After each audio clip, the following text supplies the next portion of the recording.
Talking Reds, and despite it saying on the agenda it's Monday, September the 10th, it is actually not. It is Tuesday, the 10th of September. You know why it's Tuesday? Because I'm here and Kev's here. So there you know. There you go. You know what I mean? Ruling Tuesdays for what? For that, who needs the, what is it, the Roman calendar or whatever it was? You've got the Kev and Andy calendar now. It's Tuesday. They should rename the day. Just what? Just Nabil Day? And Kev Day. And Kev Day. Whatever. Nabil Tuesday. Nabil Tuesday sounds like a little... I'm rings with that, actually. Every day's a Nabil Day. Anyway, so, yeah, we're here talking Reds, live from our Salute Producer lobby, and we're here to give you the latest hot shit on Liverpool Football Club.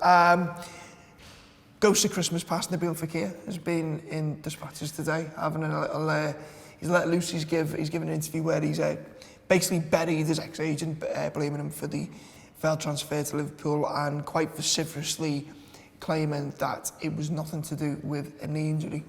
Bit of a strange one. It is a strange one, I think. Listen, you don't blame him if he wants to like maybe rewrite history a little bit, because he's landed, is it Betis he's at now? Yeah, he's doing okay by all accounts. So he's probably thinking to himself, isn't he, listen, I'm at Real Betis now, do a good season here, and maybe this, because it looks like the end of his chance of getting a big club, you'd think, wouldn't it, of where he is. But if he does a good year there, he's thinking, well, if someone else comes back in for me, I don't want them thinking I've got this knee injury. Weird. Yeah, I mean, so what he alluded to that, basically what he said is because the Aspersions cast over the failed transfer to Liverpool, other teams can't swerve them because they just presumed. Which you would, though, to be fair. Well, you would do, because if Liverpool have pulled out of a transfer, but he's saying that the knee is fine, there's other reasons he won't go into. He's actually very complimentary about Liverpool. He said Liverpool were brilliant, and for reasons that he couldn't go into. It's always funny the way they'll say, it's not that, but I can't tell you why it really collapsed. Why it is, yeah. So it is what it is, but very complimentary of Liverpool, so that he doesn't hold any blame, etc. etc. I'm glad he's like that though, because he's a good player, isn't he? And I feel like he's had a step down, and it is on the back of the fact that Liverpool we agreed to pay 50 million quid for him, was it something like that? 50. And it's out his relationship with his boyhood club as well. Exactly, and it's all gone for him there, from being, I'm playing as a boyhood club, I'm doing really well, World Cup winner. Scoring against Man City. Yeah, do you know Scoring against Everton. God bless you for that, Nabil. But he's been at the peak of his game and he's thought, yeah, I'm getting my big move now to the team that eventually go on to win the Champions League. And that hasn't happened, even though he's had the shirt on, and we've all seen the pictures of that. And it's just dropped off. It's gone off a cliff from there. Probably partly his own mental side of it. You'd think it must be a big, massive blow to lose what he thought he had there.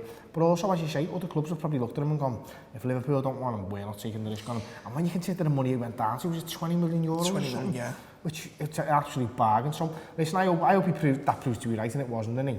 And he comes back and gets a big move somewhere else, because Betis is a decent club, but I think he should be playing somewhere better than there is a sliding doors moment here as well. I know how much you don't like me to bring in the video game thing, but there is a sliding doors moment here, because if we sign Fekir, do we then go and sign Alisson? Because it was like a kind of similar figure.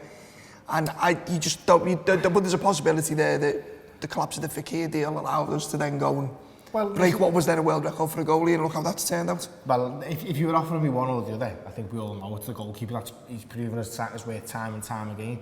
But if that is the case, that'd be disappointing on the FSG side of it, because an extra 60 million quid for a top-class goalkeeper in the summer when we spent a lot, which is fair. I'm just hypothesising it could be that. But it was mostly paid for by the transfer fee we got from Philippe Coutinho. So, listen, if that was the case, I'd be disappointed, but let's not dwell on it, because there's enough sticks to beat FSG with at the moment, even though we're flying with all the trademark and stuff. So, listen, let's take them on good faith for that one, shall we? No, sounds. On that, the top 20 FIFA rankings are out, and some idiot at FIFA has decided that Alisson is not as good as Jan Oblak or Ter Stegen. Have a word with yourself. You're not there at Anfield when Barcelona came there and Ter Stegen threw one in off his own back. No beds. To be fair, we've seen the Ter Stegen save though from the other day. He does it triples. And no, don't get me wrong, Alisson's better. Don't worry, mate. Alisson's better, but the Ter Stegen save the other day, if you haven't seen it, just have a little look on Twitter views. Lads, it's unbelievable. He makes 3 saves in a row, and he's getting up off the floor after each one. It's honestly fantastic. Alisson just catches the first one, saves all the camera saves. Do you know what I mean? Can't argue with facts, mate, can you? Can't argue with facts. I'm saying, some people just do it for the cameras. Are you giving? Okay, so talking about the lads have been on international break this week. Yeah. There's been a bit of Holland. Well, it's not with Scotland actually. Andy Robertson, Scotland got absolutely stuffed. 4-0. Did you see one of the Belgian players said playing Scotland's like playing San Marino? And they beat both of them 4-0, so listen, Andy Robbo is...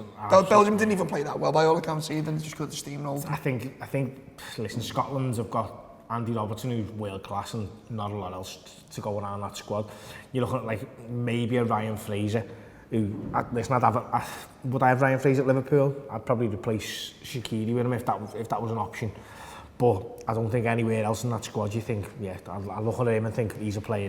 Like up front, the other lads who look bigger than Rick. You see the video of Ricky Lambert last week? Yes, I did, halfway line, he looked like a big lad, didn't he? Belts a goal, but Scotland had a lad up front who looked like that.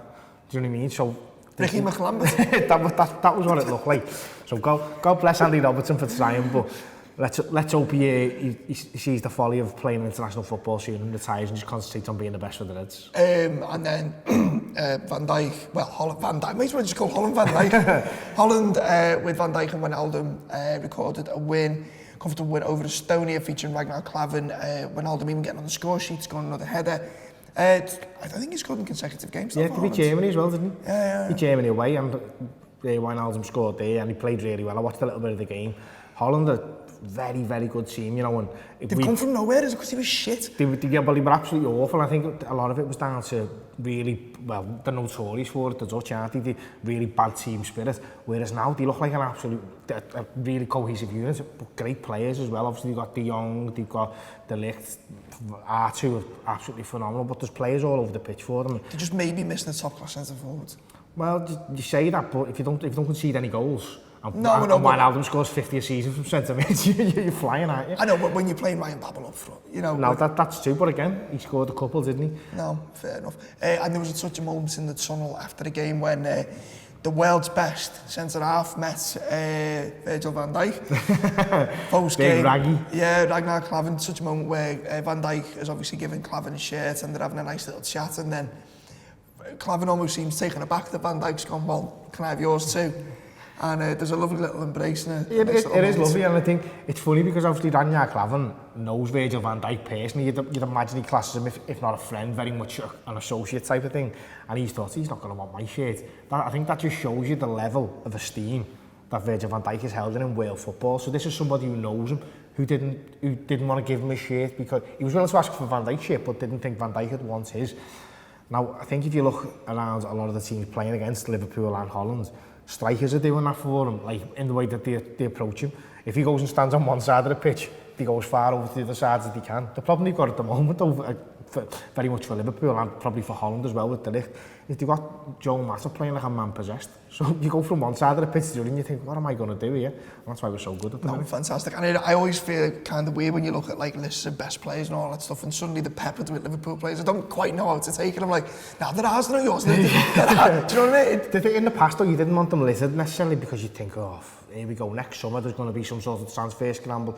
Like if we had Van Dijk 4 years ago, you'd have been thinking Barcelona, Real Madrid, even some, probably Man City maybe even, or Chelsea's, they're going to come in and it seems a long time since Arsenal tried to buy Luis Suarez for £40 million. Well, it's an absolute lifetime ago, isn't it? But even the Coutinho thing is 18 months ago? Yeah. It's a lifetime ago now, and Virgil van Dijk's obviously just signed his new contract up to 200 grand a week. And listen, it's massive money in the real world, but in footballers' terms... If he signs it, he's not signed it yet. Well, it looks like all the noises are going to.